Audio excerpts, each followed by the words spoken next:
Well, good morning to you. This is Ian here, broadcasting live from our studio in the very heart of Love Lane at the White Fibre headquarters here in Love Lane in Kells. Well, today we have a couple of visitors who have popped in to say hello to us, and they've brought in their camera to make a short video of me doing my show. And I'm going to say now good morning to Owen John. Good morning, Owen. Good morning, Ian. Well, thank you for coming all this way to see me here on the Isle of Wight this morning.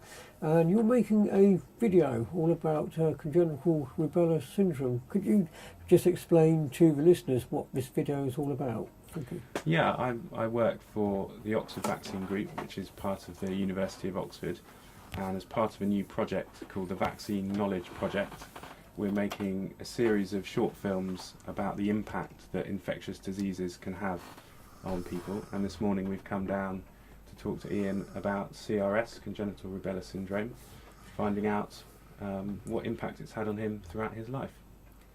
And for those who may not be aware, I am actually registered blind. In fact, I've just recently registered deafblind because I can only hear out of one ear, and I've only got reasonable little bit of eyesight out of one eye, and it has affected me in other ways. I was born with CRS back in 1962, 50 years ago. So, have you been speaking to many people, Owen? Well, so far we've made some films about whooping cough, which is very much in the news at the moment. It's been a few years since people have really begun to talk about it. Do you think it's largely because of what's happened in the last year or so that it's actually come to the fore again?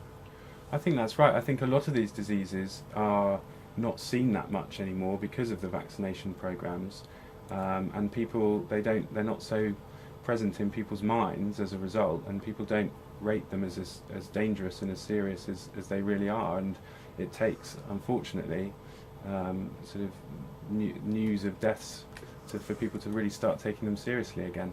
Yeah. Okay. Well, thanks, Owen. Thank you for coming all this way to see me, and I look forward to doing the interview with you after the show. But meanwhile, stay here and enjoy the rest of the show. Right. Yeah.